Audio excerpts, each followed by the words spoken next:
Sir నమస్కారం sir. నమస్తే. Sir ఈ సంక్రాంతికి 4 సినిమాలొచ్చాయి. కొన్ని హిట్ అయ్యాయి, కొన్ని ఫట్ అయ్యాయి. ఇక వచ్చే సంక్రాంతి పైన ఈ సినిమా ఇండస్ట్రీ దృష్టి అయితే పడిపోయింది. అంటే ఆ సంక్రాంతిని టార్గెట్‌గా పెట్టుకొని కొన్ని సినిమాలైతే ప్రిపేర్ అవుతున్నాయి సార్. అందులో చూసుకుంటే 'చిరంజీవి' గారి 'విశ్వంబర', 'ప్రభాస్' గారి 'రాజాసాబు', 'నాగార్జున' గారి 'బంగారాజు 3', 'ప్రశాంత్ వర్మది 'హనుమాన్ 2' హ్మ్. ఇవన్నీ సినిమాలు కూడా రాబోతున్నాయి. మరి ఎలా ఉండబోతుంది వచ్చే సంక్రాంతి అంటారు? అంటే సంక్రాంతికి 5 సినిమాలు రిలీజ్ అయినా ఏమీ కాదు అనేది పాత ముచ్చటే. హ్మ్. పాత ముచ్చటే. పండగలకి ఆ కెపాసిటీ ఉంటుంది. హ్మ్.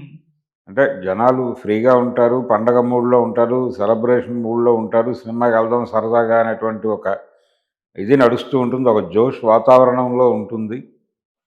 ఇవన్నీ కలగలిసి సినిమాలకి ఆర్థికంగా ఉపయోగం కలుగుతుంది అనే ఉద్దేశంతో ఆ టైంలో రిలీజులు పెట్టుకుంటారు. అసలు పండగ సపోర్ట్ లేకుండా సినిమాలు రిలీజ్ చేసే ధైర్యం ఎవరూ చేయటం లేదు అనేది వాస్తవం. ఓకే. గతంలో సినిమా రిలీజ్ అయితే పండగ ఉండేది. ఇప్పుడు పండగ లేకపోతే సినిమా రిలీజ్ చేయలేని ఒక భయంకరమైనటువంటి కండిషన్ ఉంది. దాని మీద ఎక్కువ చర్చ జరగాలి అవును. ఇండస్ట్రీలో.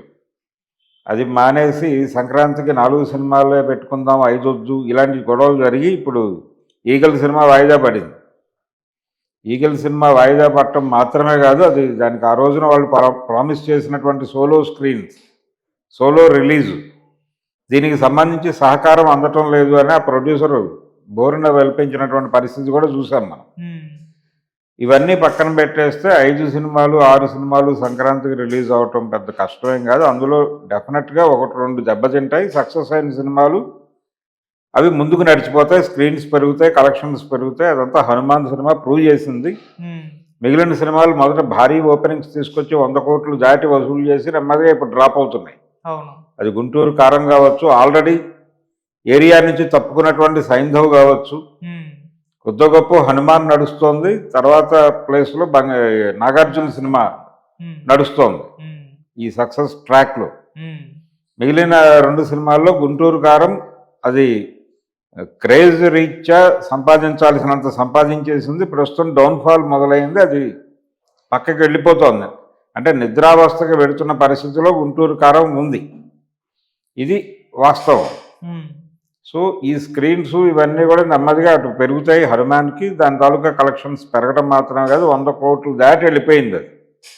అంటే ఒక రకంగా 'గుంటూరు కారాన్ని' సమం చేయగలిగిన రేంజ్కి వెళ్ళిపోయింది. ఈ వాస్తవాన్ని అంగీకరిస్తే రేపు రాబోయే సంక్రాంతికి కూడా మోపు చేస్తున్నాడు సినిమాలు.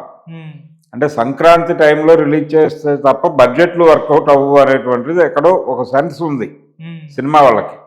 ఆ సెన్స్ ఉండటం వలన ఇప్పుడు 'చిరంజీవి' గారి సినిమాకి భారీ ఖర్చు పెడుతున్నారు. 'విశ్వంభర' అనే సినిమా వశిష్ఠ డైరెక్షన్లో. 'బింబిసార' లాంటి సినిమా తీసిన తర్వాత అతనికి వచ్చినటువంటి ఆఫర్ ఇది.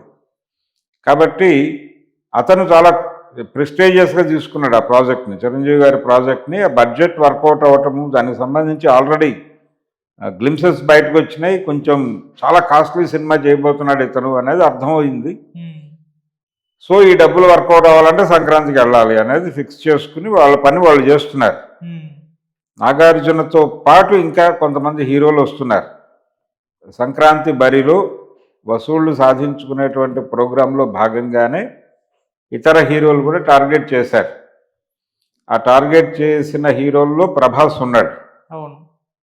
ప్రభాస్తో మారుతి చేస్తున్నటువంటి సినిమా 'రాజాసాబు' అది సంక్రాంతికి ఏం చేస్తున్నారు. సంక్రాంతికి ఆల్రెడీ ఈసారి కూడా ఒక సినిమా అనుకున్నాడు ఆయన, 'కల్కి' అనుకున్నాడు. అది ప్రమోట్ అయింది కాబట్టి కల్కికి ఒక 6 నెలలు 7 నెలలు గ్యాప్ తర్వాత సంక్రాంతికి వచ్చేస్తాడు ఆయన. మేలో రిలీజ్ అయితే ఆ సినిమా అక్కడి నుంచి మొదలు పెడితే 6 నెలల తర్వాత ప్రభాస్ సినిమా వచ్చేస్తుంది.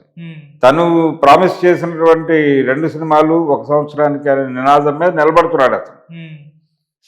సో అతను చేస్తున్నటువంటి సినిమా అది అంటే మారుతితో చేస్తున్నటువంటి కొత్త తరహా ప్రభాస్ సినిమా రిలీజ్ అవబోతోంది ఆ టైంలో. దాని మీద ఉన్నటువంటి ఎక్స్పెక్టేషన్స్ ఆటోమేటిక్గా ఇంతకుముందు 'సలార్' మీద ఉన్న దానికంటే కూడా ఎక్కువ ఉంటాయి. సో అది సంక్రాంతికి మాత్రమే ఆ లెవెల్ వసూళ్లు మనం చేయగలం అనేటువంటి కాన్ఫిడెన్స్, షేరింగ్ వెళ్ళినప్పటికీ మన డబ్బులు మనకు వచ్చేస్తాయనే నమ్మకం ఇండస్ట్రీలో ఉంది. ఆ నమ్మకం నిలబడింది కూడా చాలాసార్లు. అందుకని ప్రభాస్ సినిమా లైన్లో పెట్టారు. ఇప్పుడు సంక్రాంతి అనేది టార్గెట్గా నడుస్తోంది. కొన్ని సందర్భాల్లో డిస్కషన్లో మధ్యలో లేచిపోయే సినిమాలు కూడా ఉండొచ్చు, టైం ఉంది కాబట్టి 1 ఇయర్. ఇది కాకుండా రిలీజ్ అవుతున్నటువంటి సినిమాలు హనుమాన్ పార్ట్ 2 ఆల్రెడీ మనం ఈసారి 2 పార్ట్ 2లు చూస్తున్నాం. అవును. ఏదా 2 పార్ట్ 2లు? హనుమాన్ ఒకటి, శతమానం భవతి పేరుతో ఆయన ఆల్రెడీ గతంలో ఓసారి సంక్రాంతికే హిట్ కొట్టున్నాడు దిల్రాజు గారు. అవును. ఆ హిట్ ఏమిటి అంటే బాలకృష్ణ గారి 100వ సినిమా, అదే గౌతమిపుత్ర శాతకర్ణి, అలాగే చిరంజీవి గారి 150వ సినిమా. ఆ సినిమా 150వ సినిమా ఖైదీ నంబర్ 150 అది రిలీజ్ అయిన సందర్భంలో వాటి మధ్య చిరంజీవి గారు వారించినా వినకుండా శతమానం భవతిని రిలీజ్ చేశాడు ఈయన, శర్వానంద్ హీరోగా లీడ్ రోల్లో. ఆ సినిమా పర్వాలేదు అనుకుంది, కొంత ఆ సినిమాల తాలూకా ఓవర్ఫ్లో కూడా ఈ సినిమాకి ఉపయోగపడింది. ఇలా ఒక రికార్డు ఉంది అక్కడ. ఇందులో భాగంగానే ఇప్పుడు పార్ట్ 3 వస్తుంది ఒకటి. మనం ఇప్పుడు మాట్లాడుకున్నటువంటివి 2 కూడా సీక్వెల్స్. 3వ భాగం వస్తున్నటువంటి సినిమా ఒకటి ఉంది. ఏమిటది? నాగార్జున గారి బంగారు రాజు. ఆయన కూడా ఏమిటి, పల్లెటూరు గెటప్, విలేజ్ బ్యాక్డ్రాప్, పల్లెటూరు గెటప్, తూర్పుగోదావరి జిల్లా యాస, కొంచెం కోడి పందాలు, కొంచెం రొమాన్స్, కొంచెం యాక్షను. ఇది ఫార్ములాలో మనకి అది సక్సెస్ఫుల్ ఫార్ములా. చాలాసార్లు వర్కౌట్ అయింది ఆయన మీద. మొన్న సంక్రాంతికి కూడా వర్కౌట్ అయింది. మొన్న సంక్రాంతికి నాసామి రంగా అని ఆయన చేసినటువంటి విన్యాసాలు ప్రజలు మెచ్చుకున్నారు, చూస్తున్నారు. అన్ని సెంటర్లోనూ పెద్ద బీభత్సం కాకపోయినప్పటికీ పబ్లిక్ ఉంటున్నారు. అంటే పబ్లిక్ అటెన్షన్ ఏదో మేరకు గ్రాప్ చేయగలిగిన సినిమా కాబట్టి అతను తిరిగి అలాంటి కథతోనే బంగారాజు పార్ట్ 3తో సంక్రాంతి కావాలని ప్రిపేర్ అవుతున్నాడు ఆయన. పల్లెటూరు సినిమా సంక్రాంతి పంచకట్టేది మనమే కాబట్టి అది హిట్ అయిపోతుంది అనేటువంటి ఒక కాన్ఫిడెన్స్ ఉంది ఆయనకి. ఆ కాన్ఫిడెన్స్లో భాగంగా ఈ సినిమా చేసుకుంటూ వెళ్ళిపోతున్నాడు ఆయన దూకుడుగానే.